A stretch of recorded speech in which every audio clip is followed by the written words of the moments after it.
श्रोतेहो नमस्कार. आजच्या वृत्तविशेष कार्यक्रमात आपलं सगळ्यांचं मनःपूर्वक स्वागत. श्रोतेहो, भारत सरकारच्या आयुष्मान भारत डिजिटल मिशन या मोहिमेविषयी आपण ऐकलंच असेल.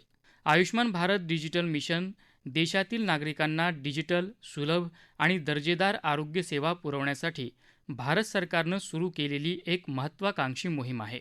प्रधानमंत्री नरेंद्र मोदी यांनी 27 सप्टेंबर 2021ला अधिकृतपणे या मिशनची राष्ट्रीय स्तरावर सुरुवात केली. देशातील आरोग्य सेवांचा पायाभूत ढाचा पूर्णपणे डिजिटल करणं हा या मिशनचा मुख्य उद्देश आहे. या मोहिमेअंतर्गत आत्तापर्यंत 100 कोटींहून अधिक नोंदणीचा टप्पा आपण गाठला आहे. या निमित्तानं आयुष्मान भारत डिजिटल मिशनचे राज्याचे समन्वय अधिकारी डॉक्टर अभिजित फडणीस यांच्याशी केलेली चर्चा आजच्या वृत्तविशेषमध्ये ऐकूया. Doctor, Ayushman Bharat digital mission अंतर्गत आतापर्यंत 100 कोटींहून अधिक नोंदणीचा टप्पा आपण गाठलाय. श्रोत्यांना नक्की ऐकायला आवडेल की आयुष्मान भारत डिजिटल मिशन नक्की काय आहे आणि त्याचा मुख्य उद्देश काय आहे.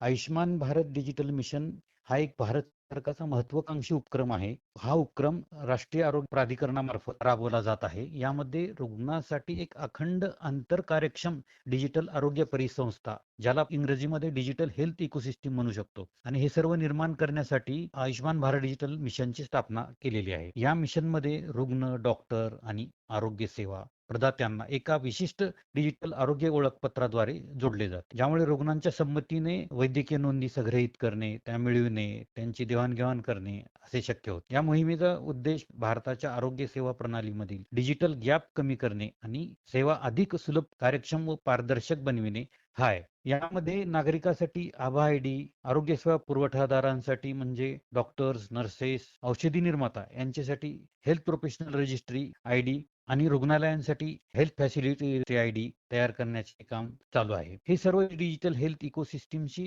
जोडले जात आहेत.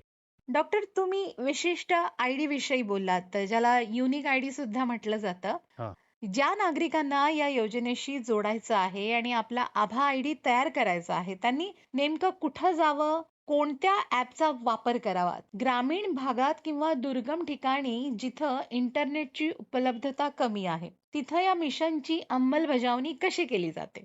आभा आयडी तयार करण्यासाठी नागरिकांना कुठेही जायची गरज नाही. यामध्ये तुम्ही तुमच्या आधार नंबरवरून तुमचा आभा आयडी तयार करू शकता. प्रथम तुम्ही अधिकृत आभा पोर्टलवर जा. तुमचं आभा क्रिएट करण्यासाठी तिथं क्लिक करा. आधार किंवा ड्रायव्हिंग लायसन्सद्वारे तुम्ही जनरेट करण्याचा पर्याय निवडा. लिंक केलेल्या मोबाईलवर OTP येईल, तो तुम्ही त्या आधार पोर्टलवर टाका. तुमची आयडेंटिटी तिथे कन्फर्म करा. त्यानंतर तुम्हाला मग आभा ॲड्रेस तयार करावा लागेल, त्याचा पासवर्ड तयार करावा लागेल आणि हे सर्व तुमच्या रजिस्ट्रेशन मोबाईलवरून तयार होईल. त्यानंतर तुम्हाला एक 14 आकडी युनिक आभा आयडी तयार होईल आणि ते तुम्हाला डिजिटल कार्ड स्वरूपात तुम्हाला डाउनलोडही करता येईल. आयुष्मान भारत डिजिटल मिशन विषयी ग्रामीण भागात जनजागृती करणं महत्वाचं आहे. आपल्याला ग्रामीण भागामध्ये प्राथमिक आरोग्य केंद्र आणि उपकेंद्र, या उपकेंद्रापर्यंत पोहोचण्यासाठी आपल्याला जी यंत्रणा आहे त्यामध्ये आपल्या आशाताई आहेत, आरोग्य सेवक आहेत, आरोग्य सेविका आहेत, समुदाय आरोग्य अधिकारी आहेत, अंगणवाडी ताई आहेत, या सर्वांची मदत होत आहे.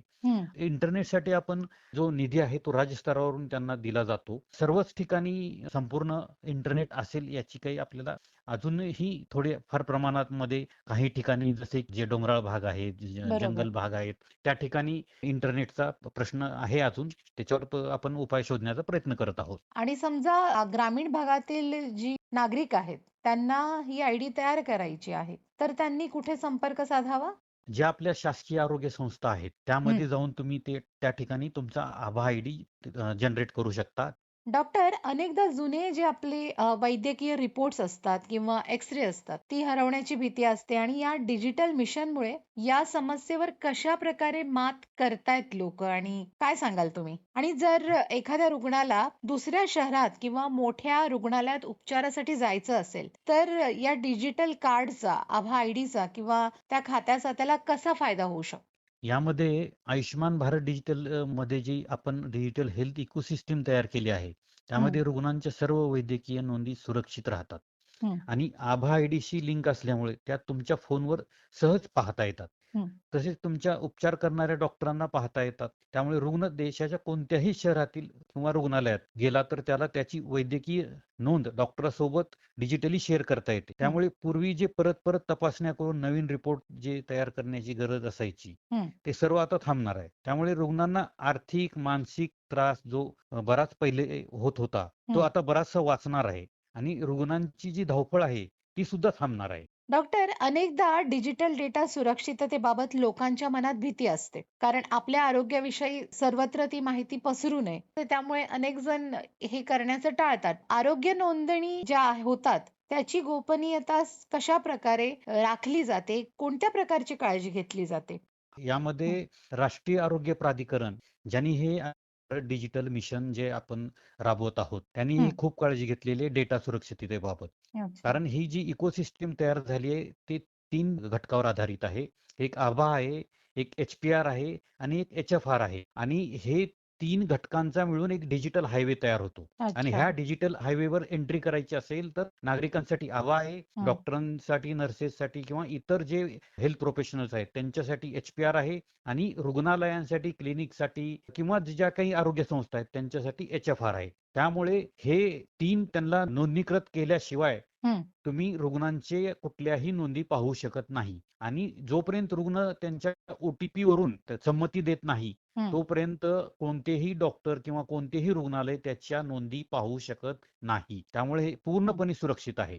डॉक्टर, असंही म्हटलं जातंय, की यामध्ये उपचाराचा खर्चही कमी होतं. त्याविषयी काय माहिती द्याल? आपण जे आभा जी नोंद करणार आहोत नागरिकांची, हं. हं. त्यामुळे नागरिकांचं जे इलेक्ट्रॉनिक हेल्थ रेकॉर्ड आहे, ते हं. सुरक्षित राहणार आहे आणि मागचं जे रेकॉर्ड ते पुढच्या डॉक्टरांना पाहायला मिळाल्यामुळे हं. आपल्याला जे परत-परत तपासण्या कराव्या लागतात, तो त्रास वाचणार आहे. त्यामुळे रुग्णांचं आर्थिक नुकसान होणार नाही आणि हं. डॉक्टरांचाही वेळ जाणार नाही आणि रुग्णांचाही वेळ जाणार नाही. त्यामुळे ह्या रुग्णांचा विन-विन सिच्युएशन असणार आहे रुग्णांचं. डॉक्टर, महाराष्ट्राच्या दृष्टीने पाहिलं तर आयुष्यमान भारत डिजिटल मिशन योजना कशाप्रकारे इथे राबवली जाते आणि नागरिकांचा एकूण प्रतिसाद कसा आहे? आणि याशिवाय आभा अर्थात आयुष्यमान भारत हेल्थ अकाउंट प्रमाणे अशा कुठल्या आरोग्य योजना आहेत ज्याचा लाभ नागरिकांनी घ्यावा? काय सांगाल? महाराष्ट्रात आपण हे खूप योजनाबद्ध रीतीने आयुष्यमान भारत डिजिटल मिशन राबवत आहोत. हं. हे मिशन आमचे डॉक्टर कादंबरी बलकवडे आयुक्त मॅडम हं. यांच्या मार्गदर्शनाखाली आपण राबवत आहोत. यामध्ये डॉक्टर विरकर अतिरिक्त संचालक आणि डॉक्टर सुनीता गोलाईत सहसंचालक यांचे मोलाचे मार्गदर्शन मिळत आहे. हं. सध्या महाराष्ट्रात जवळपास आपण 7 कोटी आभा आयडी तयार केले गेले आहेत. हं. यामध्ये नागरिकांचा उत्तम प्रतिसाद आहे. कारण सर्वांना आता यू-पी-आय म्हणजे युनिफाईड पेमेंट इंटरफेस हं. म्हणजे जे आपण पैशाची देवाणघेवाण सिमलेसली करतो, त्याचप्रमाणे युनिफाईड हेल्थ इंटरफेस हं. जे की seamless interoperable digital health record share करण्यासाठी भविष्यात आपल्याला उपयोगी होणार आहे. अच्छा. आभामुळे सर्व एकाच ठिकाणी सर्व रेकॉर्ड सुरक्षित ठेवता येणार आहे. हं. पुन्हा तुम्हाला रुग्णालयात गेल्यानंतर रांगेत थांबण्याची गरज नाही. कारण तुम्ही क्यूआर कोड स्कॅन करून तुमचं रजिस्ट्रेशन त्वरित करू शकता. याला आपण क्यू मॅनेजमेंट म्हणतो. हं. कारण आपल्या शासकीय दवाखान्यामध्ये खूप गर्दी असते. त्यासाठी हे क्यू मॅनेजमेंटची फार आवश्यकता आहे. हं. तसेच तुमची इन्शुरन्स पॉलिसी आभाबरोबर लिंक असल्यामुळे त्वरित ॲडमिशन आणि मेडिक्लेम्स कॅशलेस होण्यास त्वरित मदत होणार आहे. तुमच्या हं. वैद्यकीय नोंदी डॉक्टरांना तुमच्या परवानगीशिवाय पाहता येणार नाहीत. त्यामुळे त्याची सुरक्षितता राहणार आहे. हं. वेगवेगळ्या शासकीय योजनांसोबत आभा आयडी लिंक असल्यामुळे त्याचा लाभ घेता येईल. उदाहरणार्थ महात्मा ज्योतिराव फुले जन आरोग्य योजना आणि हं. प्रधानमंत्री जन आरोग्य योजना. हं. तसेच महाराष्ट्रात आपण 34,656 एच-एफ-आर आयडी तयार झालेले आहेत. यामध्ये बरेचसे शासकीय दवाखाने असून आपण सार्वजनिक आरोग्य विभागाच्या जवळपास 100% नोंदी केलेल्या आहेत. वैद्यकीय शिक्षण, महापालिका, ई-एस-आय-एस यांच्या एच-एफ-आर नोंदी आपण पूर्ण करत आहोत. लवकरच आपण प्रायव्हेट रुग्णालयाचे, क्लिनिक्सचे, नर्सिंग होमचे एच-एफ-आर नोंदी पूर्ण करण्याकरिता प्रयत्न करणार आहोत. नंतर एच-एफ-आर, एच-पी-आर म्हणजे हेल्थ प्रोफेशनल रजिस्ट्रेशन हं. यामध्ये 95,424 नोंदी केलेल्या आहेत.